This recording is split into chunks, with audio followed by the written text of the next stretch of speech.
Hello friends, ഇന്നത്തെ വീഡിയോയിലേക്ക് എല്ലാവർക്കും സ്വാഗതം. അപ്പം നമ്മളിന്ന് പോകുന്നത് ജബൽ അക്തർ എന്നൊരു മൗണ്ടെയിൻ കാണാനായിരുന്നു. പക്ഷേ പകുതി കഴിയെത്തിയപ്പോൾ നമ്മൾ പ്ലാൻ മാറ്റി, വേറൊരു സ്ഥലം കണ്ടുകൊണ്ട്. പക്ഷെ അങ്ങനെ പോയതുകൊണ്ട് നമുക്കങ്ങനെ വലിയ നഷ്ടമൊന്നും ഉണ്ടായില്ല. നമ്മൾ നല്ലൊരു സ്ഥലത്താണ് ചെന്ന് എത്തിപ്പെട്ടത്. നല്ല പ്രകൃതിരമണീയമായ സ്ഥലം. ശരിക്കും ഇതൊരു വാതി മാത്രമായിരിക്കും എന്ന് കരുതിയാണ് ഞങ്ങൾ ഇറങ്ങിയത്. പക്ഷേ അവിടെ ചെന്നപ്പം അവിടെ നിന്ന് സായിപ്പന്മാരൊക്കെ പറഞ്ഞു, നിങ്ങൾ ഉള്ളിൽ പോകണം, അവിടെ നല്ല കാഴ്ചകളുള്ള സ്ഥലങ്ങളൊക്കെ ഉണ്ട്, അപ്പോൾ നിങ്ങൾ പോകണമെന്ന് പറഞ്ഞു. അവർ പറഞ്ഞത് വെറുതെ ഒന്നും അല്ലായിരുന്നു, ഞങ്ങൾക്കത് മുന്നോട്ട് കുറേ നടന്നപ്പം മനസ്സിലായി. അങ്ങനെ നമ്മുടെ യാത്ര അവിടെ നിന്ന് ആരംഭിച്ചു. നല്ല കാം ആൻഡ് ക്വയറ്റ് ഏരിയ, നല്ല ശുദ്ധമായ വെള്ളം. ഒമാനിൽ ഇത്രയും നല്ലൊരു സ്ഥലമുണ്ടെന്ന് അപ്പോഴാണ് അറിഞ്ഞത്.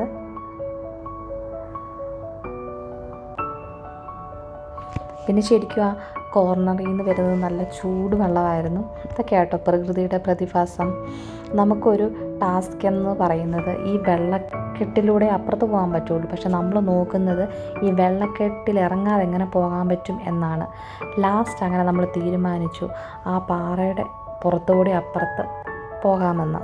അത് ശരിക്കും ഒരു സായിപ്പ് മാതാമയും പോകുന്ന കണ്ടതാട്ടോ. അങ്ങനെ നമ്മൾ ആ പാറയുടെ പുറത്ത് കയറി അപ്പുറത്ത് ചെന്ന്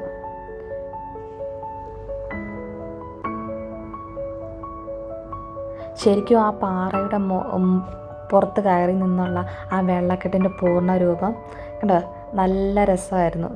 അടിത്തട്ടൊക്കെ നല്ല ക്ലിയർ ആയിട്ട് കാണാം. ശരിക്കും നമ്മളിപ്പോൾ പോകുന്നത് ഇവിടുത്തെ വേനൽക്കാലമാണ്. അതുകൊണ്ട് തന്നെയാണ് ഇങ്ങനെയൊക്കെ ഇതിൻ്റെ ഉള്ളിൽ കയറാൻ പറ്റുന്നത്. മഴക്കാലമാണെങ്കിൽ നമുക്ക് കയറാൻ പറ്റില്ല. കാരണം അത് നമുക്ക് മനസ്സിലാക്കാൻ പറ്റും. അത്രയും വെള്ളം ഫോഴ്സിൽ ഇങ്ങനെ പോയി ഈ കല്ലുകളൊക്കെ അത്ര മിനുസമായിട്ടിരിക്കുകയാണ്.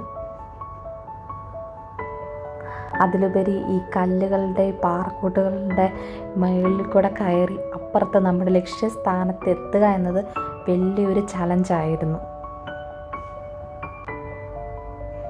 പക്ഷെ നമുക്ക് എത്ര കഷ്ടപ്പെട്ടിട്ടാണെങ്കിലും ആ ലക്ഷ്യസ്ഥാനത്ത് എത്തണം എന്നതായിരുന്നു ആഗ്രഹം. പോയി ആ ഹിഡൻ ജെം കാണണം എന്നുള്ള ആഗ്രഹം.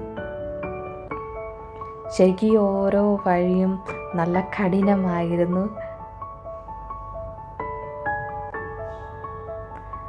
ഈ ഹൈക്കിങ്ങിനൊക്കെ പോകുമ്പോൾ എന്താണെങ്കിലും വെള്ളവും ഫുഡും ഒക്കെ കയ്യിൽ കരുതണം അത്യാവശ്യം.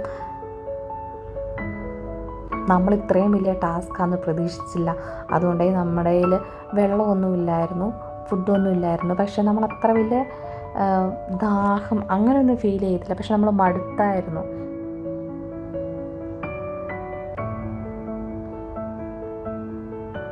എവിടെ നോക്കിയാൽ എന്തെങ്കിലും കാഴ്ചകളൊക്കെ നമുക്ക് കാണാനുണ്ടായിരിക്കും. ചെറിയ ചെറിയ വെള്ളക്കെട്ടുകൾ, പിന്നെ അതിനുള്ളിലെ മീനുകൾ.